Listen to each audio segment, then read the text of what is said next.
Hello friends, आप लोगों का बहुत बहुत स्वागत है मेरे यूट्यूब चैनल पे। आज मैं आप लोगों के लिए लाया हूँ यानी कि जनरल अवेयरनेस का एक नया सेट, जिसमें आप लोगों को 30 क्वेश्चंस मिलेंगे और ये क्वेश्चन बहुत ही इंपॉर्टेंट हैं जो कि आपके एग्जाम्स में पूछे जा सकते हैं।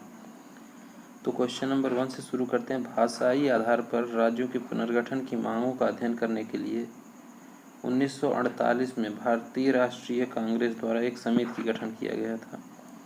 इस समिति का अध्यक्ष कौन था? तो इस समिति के अध्यक्ष थे एस.के. धर। कौन सी समिति थी? फजल अली समिति। ठीक है, ये भी याद रखिएगा कौन सी समिति थी और उसके अध्यक्ष कौन थे। तो फजल अली समिति ये बनी थी जिसके अध्यक्ष थे एस.के. धर।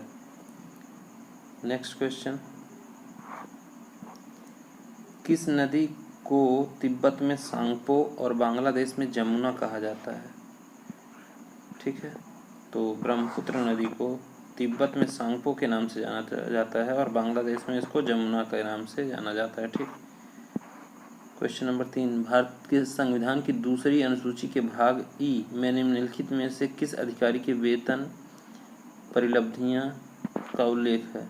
तो नियंत्रक एवं महालेखा परीक्षक, कंट्रोलर एंड ऑडिटर जनरल के वेतन और परिलब्धियों के बारे में जो है भारतीय संविधान की दूसरी अनुसूची के भाग ई में लिखा गया है। ठीक है, CAG, controller and auditor general.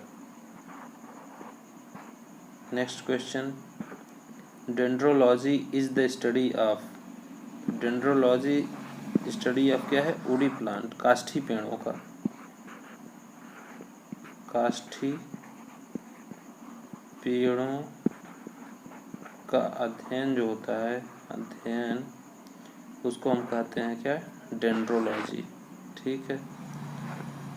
Next question 5, governor general Canning ने निर्णय लिया कि डैश अंतिम मुगल शासक होगा और उसकी मृत्यु के बाद से कोई भी वंशज राजाओं के रूप में मान्य नहीं होंगे। ठीक है, बहादुर शाह जफर। और बहादुर शाह जफर को ये भी क्वेश्चन पूछा जाता है कि अंग्रेजों ने किसको रंगून भेजा? तो बहादुर शाह जफर को ही रंगून भेजा था। और रंगून कहाँ पे है? म्यांमार में है। ठीक है। नेक्स्ट क्वेश्चन, मानव पाचन तंत्र में इनमें से कौन सा एंजाइम प्रोटीन को प्रोटियोज और पेप्टोन में परिवर्तित करता है? तो ये होता है पेप्सिन। पेप्सिन एंजाइम जो है प्रोटियोज को पेप्टोन में परिवर्तित कर देता है। तो करेक्ट ऑप्शन आपका हो जाएगा 3rd। नेक्स्ट क्वेश्चन, निम्नलिखित में से किस कंपनी ने कोना नामक एक विद्युत बहुउपयोगी वाहन SUV प्रस्तुत किया है? तो ये हुंडई जो कंपनी है इसने प्रस्तुत किया है। ठीक है। निम्नलिखित हस्तियों में से कौन प्रार्थना समाज से संबद्ध नहीं थे? तो प्रार्थना समाज, आत्माराम पांडुरंग, R.G. भंडारकर, M.G. रानाडे, ये तीनों लोग संबंधित थे। ईश्वर चंद्र विद्यासागर जो थे ये प्रार्थना समाज से संबंधित नहीं थे। घातक रोग एनीमिया डैश की कमी के कारण होने वाली बीमारी है। तो ये विटामिन B12 की कमी से कौन सी रोग हो जाती है? एनीमिया हो जाती है। ठीक है, करेक्ट ऑप्शन आपका हो जाएगा 3rd। क्वेश्चन नंबर 11, भारतीय संविधान की प्रस्तावना में 3 प्रकार के न्याय का उल्लेख किया गया है, इनमें से कौन सा शामिल नहीं है? ठीक है, तो सांस्कृतिक न्याय जो है ये शामिल नहीं है, वहाँ पे सामाजिक न्याय, राजनीतिक न्याय और आर्थिक न्याय है। ठीक है, सांस्कृतिक न्याय की चर्चा नहीं की गई है। इंद्रधनुष का निर्माण पानी की प्रलंबित सूक्ष्म बूंदों द्वारा प्रकाश के डैश के कारण नहीं होता है। तो ये अवशोषण के कारण नहीं होता है। ठीक है, करेक्ट ऑप्शन आपका हो जाएगा B। निम्नलिखित में से जल निकायों में से किसकी लवणता सर्वाधिक होती है? तो सबसे ज़्यादा जो है वान लेक का खारा जल, सबसे ज़्यादा खारा जल किसकी होती है? तो लेक वान, एक वान लेक है जिसका पानी सबसे ज़्यादा खारा होता है। ठीक है, मानव रक्त का सामान्य pH लगभग होता है, तो ये होता है 7.4 ह्यूमन ब्लड। ह्यूमन ब्लड का जो pH मान होता है वो 7.4 होता है। ठीक है, निम्नलिखित में से क्या विटामिन B12 का समृद्ध स्रोत नहीं है? तो सूर्य का प्रकाश जो है विटामिन B12 का समृद्ध स्रोत नहीं है। मछली है, मांस है, अंडा, इन सब में जो है B12 मिलता है, विटामिन B12 इस सब में मिलता है। ठीक है, निम्नलिखित में से कौन सा विकल्प भारतीय संविधान में मौलिक कर्तव्य के रूप में सूचीबद्ध नहीं है? तो इसमें जो है यातायात के नियम का पालन करना जो है मौलिक कर्तव्य में शामिल नहीं है। बाकी प्राकृतिक पर्यावरण की रक्षा एवं उसमें सुधार करना, सार्वजनिक संपत्ति की सुरक्षा करना, वैज्ञानिक सोच विकसित करना, ये तीनों जो है भारतीय संविधान के मौलिक कर्तव्य में हैं। निम्नलिखित में से किस शासक ने सार्वजनिक स्थलों पर अपनी राजाज्ञाएं स्थापित करवाई थी? तो ये था अशोक। इसने सार्वजनिक स्थलों पे अपनी राजाज्ञाएं जो है स्थापित करवाई थी, मतलब पत्थर पे उसने क्या लिखवा दिया था, राजाज्ञा। ठीक है, जो भी आदेश होता है उसको पत्थर से शिलालेख पे लिखवा देता है। ठीक है, केओलिनाइट इनमें से किसका अयस्क है? केओलिनाइट जो है एल्युमिनियम का अयस्क है। करेक्ट ऑप्शन आपका हो जाएगा third.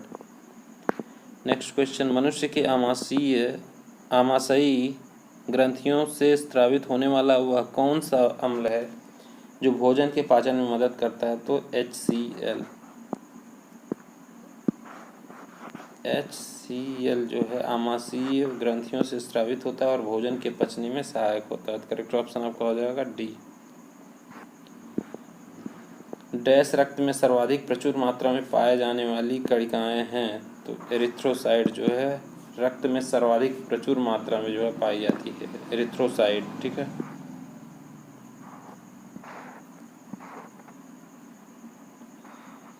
The prestigious Golden Peacock Award are conferred for the contribution in the field of, मतलब ये जो गोल्डन पिकॉक अवार्ड है ये किस फील्ड में दिया? तो ये दिया था कॉर्पोरेट गवर्नेंस एंड सस्टेनेबिलिटी।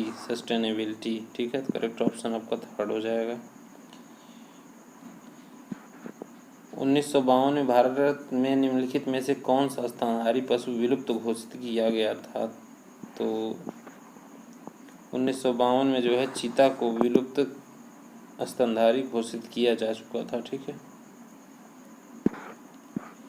सिरका यह किसका एक जलीय विलयन है?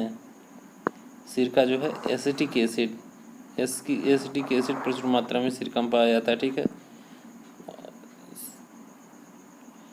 यदि कोई समुद्र तट मंगलवार को सुबह 5 बजे ज्वार से प्रभावित होता है तो यहाँ सामान्यतः किस समय अगला ज्वार आएगा? तो ये मंगलवार शाम को 5:25 पे आएगा। ठीक है, निम्नलिखित में से कौन सी खरपतवार सामान्यतः गाजर घास या कांग्रेस घास के नाम से जानी जाती है? तो पार्थेनियम जो है गाजर घास के नाम से जानी जाती है, पार्थेनियम घास।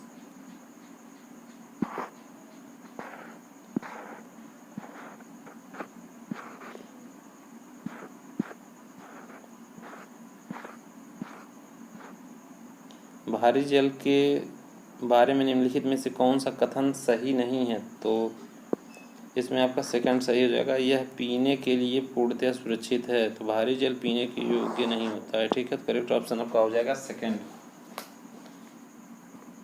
नेक्स्ट क्वेश्चन, भारत के राष्ट्रपति के रूप में इनमें से किसका कार्यकाल सबसे छोटा था? ठीक है, तो ये थे डॉक्टर जाकिर हुसैन, इनका कार्यकाल सबसे छोटा था।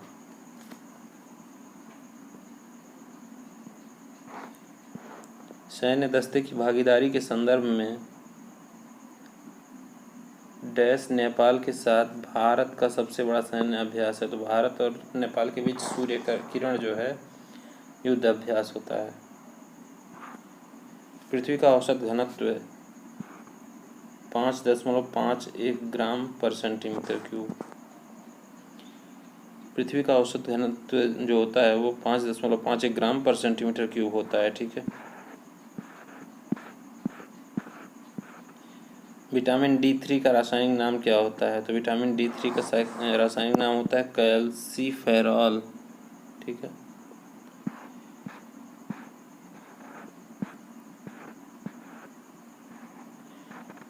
अपने शासनकाल के शुरुआती वर्षों के दौरान अकबर का शासन वास्तव में उनके डैश नामक द्वारा चलाया जाता था, तो बैरम खां को द्वारा चलाया जाता था। ठीक है, जो अकबर बहुत छोटा था या फिर उसे जानकारी नहीं थी, तो उसका राजपाट जो है कौन चलाता था? बैरम खान चलाता था। गैलेना, गैलेना ब्रैकेट में रंगा किसका अयस्क है? तो गैलेना जो है सीसा का अयस्क है। करेक्ट ऑप्शन आपका हो जाएगा सी।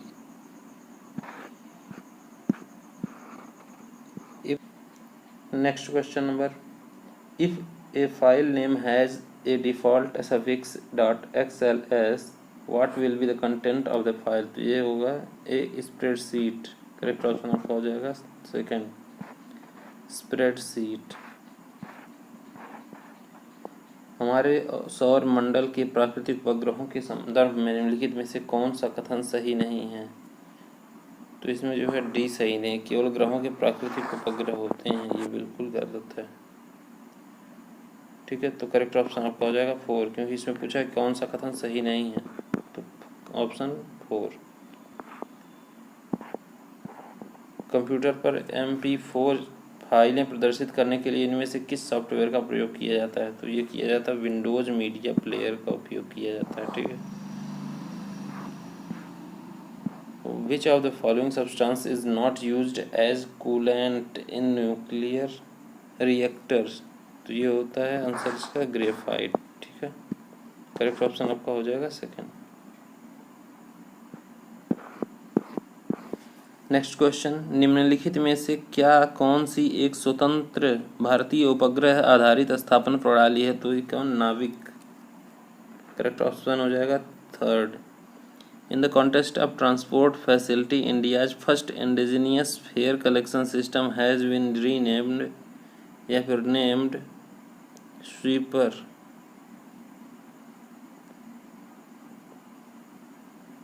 करेक्ट ऑप्शन हो जाएगा आपका 3।